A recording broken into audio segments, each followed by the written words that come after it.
Assalamualaikum warahmatullahi wabarakatuh. Kami dari program studi manajemen dan kami dari kelompok 2 yang akan menggantikan kelompok 1 ingin mempresentasikan hasil kerja kelompok kami yang berjudul Hakikat Bahasa Indonesia, Sejarah Pertumbuhan dan Perkembangan Bahasa Indonesia. Sebelum kami melakukan presentasi, izinkan kami untuk memperkenalkan diri terlebih dahulu. Yang pertama ada Rizky Ramadan dengan saya sendiri. Yang kedua ada rekan saya Dia Ayu Sulistianingsih. Yang ketiga ada rekan saya Muhammad Raja Septiansyah. Dan yang terakhir ada Muhammad Noval Tufail.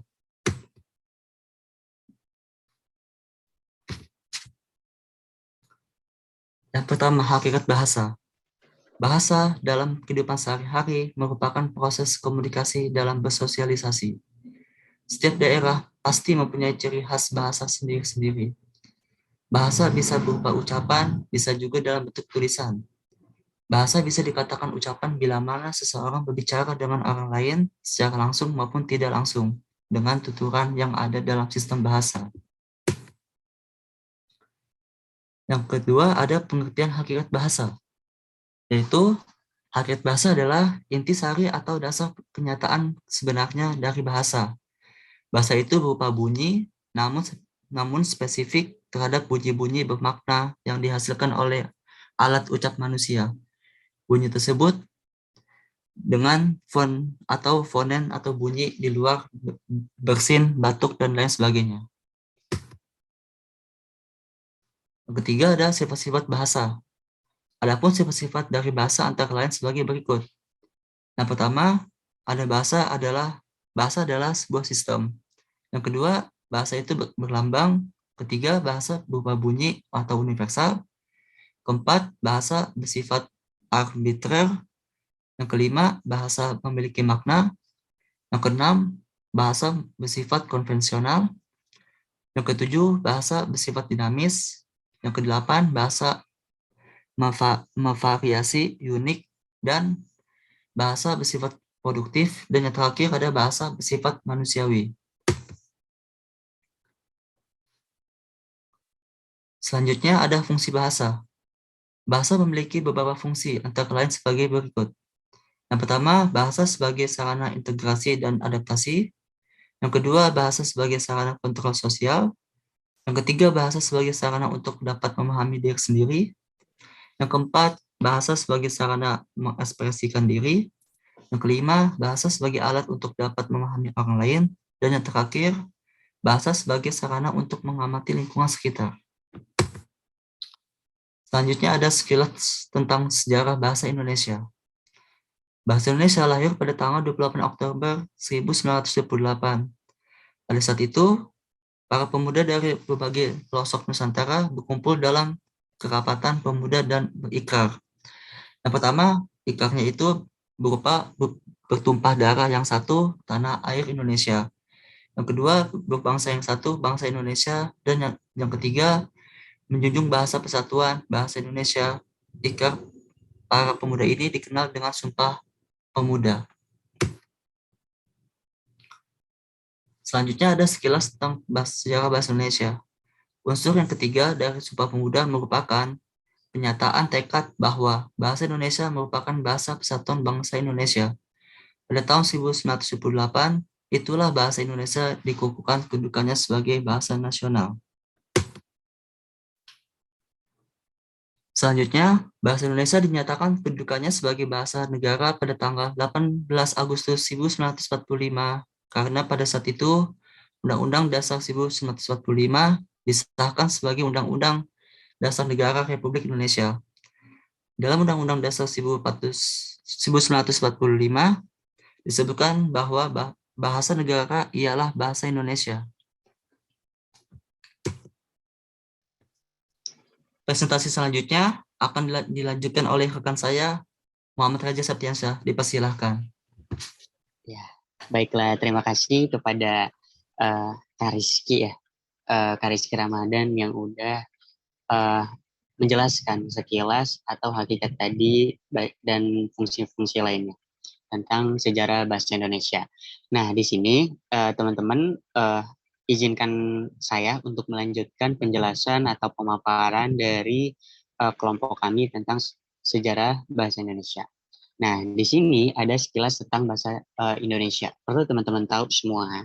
Nah, di sini keputusan Kongres Bahasa Indonesia yang kedua tahun 1954 yang berada di Kota Medan ini itu menyatakan bahwa Indonesia berasal dari bahasa yang Melayu. Nah, bahasa Indonesia ini juga tumbuh dan berkembang sejak zaman dahulu.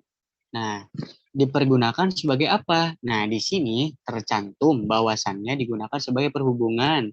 Bisa jadi atau dinamakan dalam bahasa Inggrisnya adalah league governance atau bukan hanya di Kepulauan Nusantara aja nih, teman-teman, melainkan juga di hampir di seluruh Asia Tenggara ini. Baiklah, selanjutnya boleh di next.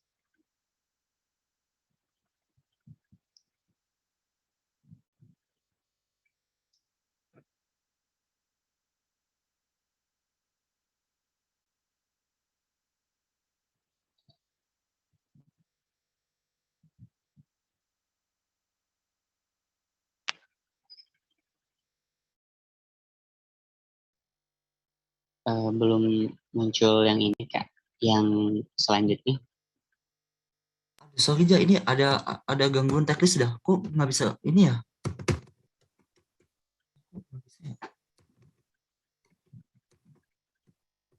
Bisa. Kok nggak bisa sih?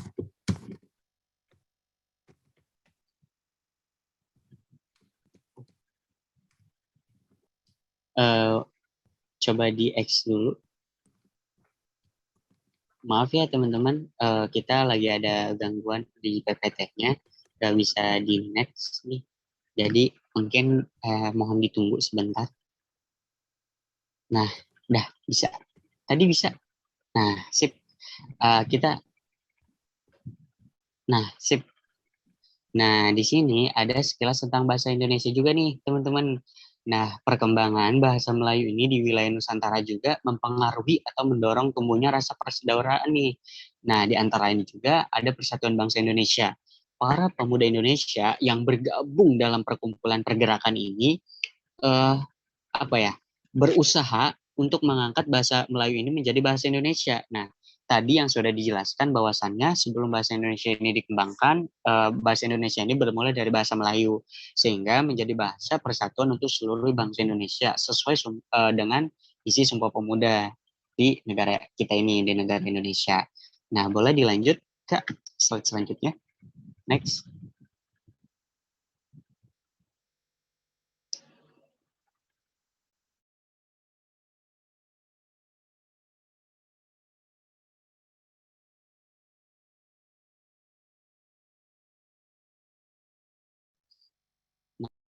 Jadi sudah back nasib.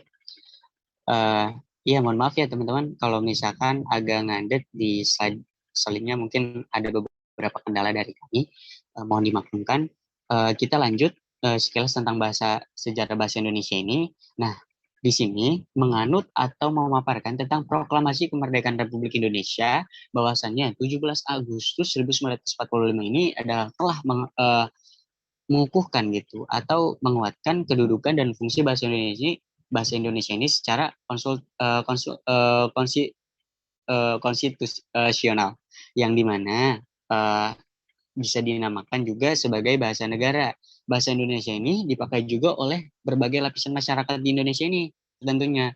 Nah, namun untuk mempersatukan bangsanya, masyarakat di Indonesia ini antar suku menggunakan bahasa Indonesia untuk percakapan kita atau berkomunikasi kita dalam sehari-hari. Karena kita pun adalah makhluk sosial yang mungkin mementingkan untuk berkomunikasi antara satu dan lainnya. Boleh di next, Kak? Oke. Nah, selanjutnya kita membahas atau melanjutkan tentang sejarah bahasa Indonesia nih, teman-teman. Nah, di sini terdapat buku bahasa Indonesia atau bahasa Indonesia berasal dari bahasa Melayu yang tadi sudah dikatakan sebuah bahasa Austronesia yang digunakan ya di sini teman-teman legal finance atau bahasa pergaulan dalam artinya di seluruh Nusantara. Sebagai bukti ada beberapa prasasti gitu. Namun Insikri ini terakhir pada 680 sampai 688 Masehi, teman-teman. Nah, di sini juga ada perkembangan bahasa Melayu juga nih, menjadi bahasa Indonesia tidak terjadi dalam satu masa, yang dimana perkembangan ini tidak terjadi dalam satu masa, namun berkelanjutan. Nah, sedangkan di sini yang lebih kurangnya itu 14 abad sejak lalu, yang jayanya ini ke Sriwijaya yang mungkin berabad ke-7. Boleh di next, Kak?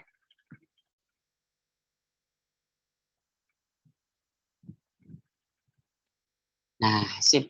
Nah, di sini ada sejarah bahasa Indonesia nih, teman-teman. Nah, prasastinya ini sekitaran tahun 680 sampai 688 Masehi.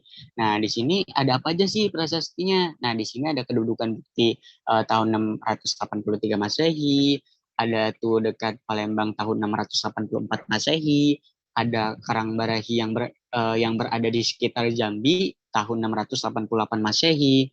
Bahkan ada pula loh ini teman-teman, kapur di Bangka Barat tahun 688 Masehi. Nah, tentunya keempat prasasti ini digunakan untuk bahasa Melayu kita, atau bahasa yang dulunya bisa dibahasakan atau dikatakan bahasa Melayu kuno. Nah, penggunaan bahasa yang tertera pada prasasti ini ditingkatkan kepada kita semua untuk dipakai dalam kesetaraan ke abad 17, teman-teman. Nah, lanjut. Boleh di next, Kak. Nah, sip. Kita ada sejarah juga. Tadi kita lanjut. Nah, mengapa bahasa Indonesia ini bisa dikatakannya atau dinyatakan dari bahasa Melayu? Nah, ini perlu pertanyaan ya, teman-teman. Nah, boleh kita jawab juga sama-sama. Karena pada saat itu bangsa Indonesia banyak dihuni oleh kerajaan-kerajaan nih, oleh para pahlawan-pahlawan kita atau para pejuang-pejuang bangsa, seperti eh, Ki Haji Dewantara, dan seperti kerajaannya juga ada kerajaan Sriwijaya kayak gitu. Nah, bahkan pada zaman inilah bahasa Melayu sudah mulai dipergunakan atau mulai dikomunikasikan. Nah, penggunaan bahasa Melayu itu juga digunakan sebagai bahasa perdagangan nih, teman-teman. Serta bahasa ini berfungsi sebagai bahasa kerajaan juga pada zamannya. Nah, boleh dilanjut, Kak? Nah, kita lanjut nih teman-teman. Bahasa Melayu ini bisa dibagi untuk dua macam, yaitu bahasa Melayu pasar dan bahasa Melayu tinggi. Nah, pertanyaannya, apa sih bahasa Melayu pasar itu? Nah, kita jawab lagi nih teman-teman. Bahasa Melayu pasar adalah bahasa yang sering dipakai dalam kehidupan sehari-hari. Nah, bentuk bahasa Melayu pasar ini bisa mudah dimengerti, memiliki toleransi kesalahan yang tinggi juga, dan fleksibel dalam menyerap istilah dari bahasa lain juga, teman-teman. Nah, sedangkan yang kedua ini adalah bahasa Melayu tinggi. Nah, apa sih bahasa Melayu tinggi itu? Nah, bahasa Melayu tinggi adalah bahasa Melayu, bahasa yang dibentuk yang lebih resmi atau yang lebih formal juga gitu. Pada masa lalu dibentuklah dipergunakan kalangan keluarganya kerajaan di sekitar Sumatera, Malaya, dan Jawa. Nah, bentuk bahasa ini juga lebih sulit karena penggunaannya itu sangat halus, penuh sindiran, agak sulit dimengerti lah dari bahasa yang Melayu pasar juga nih, teman-teman. Nah, tapi di antara lain ini tidak berekspresif seperti bahasa Melayu pasar juga. Masing-masing dari bahasa Melayu dan Melayu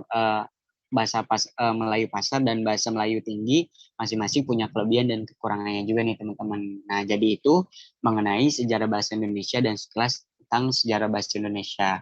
Nah, mungkin selanjutnya bakal dilanjutkan atau dipresentasikan juga dengan rekan saya juga, yaitu Kak Dia Sulistianingsih. Dia Ayu Sulistianingsih. Waktu dan tempat dipersilakan, Kak. Oke, baik. Terima kasih kepada Mas Reja atas waktu yang dipersilakan.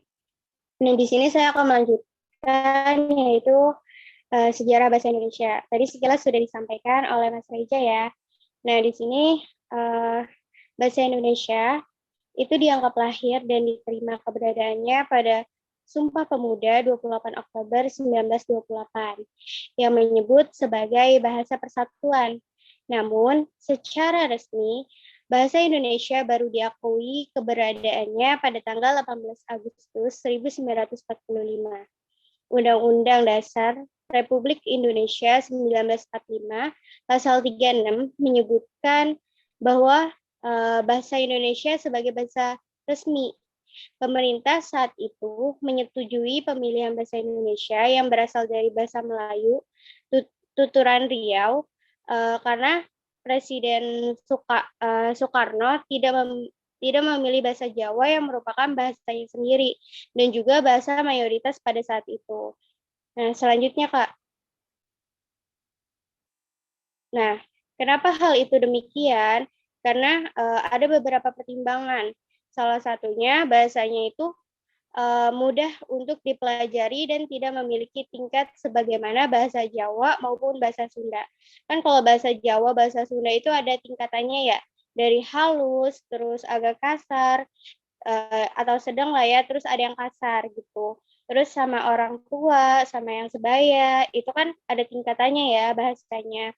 Nah, di sini sebagaimana penggunaan bahasa Melayu sebagai bahasa nasional meliputi 4 faktor. Yang pertama sebagai bahasa pergaulan, terus bahasa perhubungan, dan perdagangan. Ya, sebagaimana yang tadi disampaikan Mas Reja, bahwasanya hal itu terjadi pada saat masa kerajaan. Nah, yang kedua yaitu bahasa mudah untuk dipelajari, tidak mengenal tingkat. Yang ketiga, suku-suku lain mau menerima bahasa Melayu sebagai bahasa Indonesia. Yang keempat, bahasa Melayu mempunyai kesanggupan untuk dipakai sebagai bahasa kebudayaan dalam arti yang luas. Selanjutnya, Kak. Nah, selanjutnya yaitu tentang perkembangan bahasa Indonesia. Nah, perkembangan bahasa Indonesia sebelum Sumpah Pemuda. Jadi ada 3 fase. Yang pertama ini perkembangan sebelum Sumpah Pemuda, yaitu dari Kerajaan Sriwijaya atau abad ke-7 tadi. Terus ada Malaka menjadi pusat perdagangan. Yang ketiga ada masa dibangunnya kembali kesusastraan Melayu di Johor. Terus yang keempat, permulaan abad ke-19, masa pujangga Abdullah bin Abdul Qadir Munshi. Terus ada yang 1901, terus dilanjut 1908, dan yang terakhir yaitu 25 Juni 1918. Gitu. Next, Kak. Oke, perkembangan bahasa Indonesia lagi nih. Nah, yang tadi kan sebelum Sumpah Pemuda. Nah, yang sekarang itu periode 1928 sampai 1945. Nah, ini yang pertama yaitu 28 Oktober 1928 Sumpah Pemuda.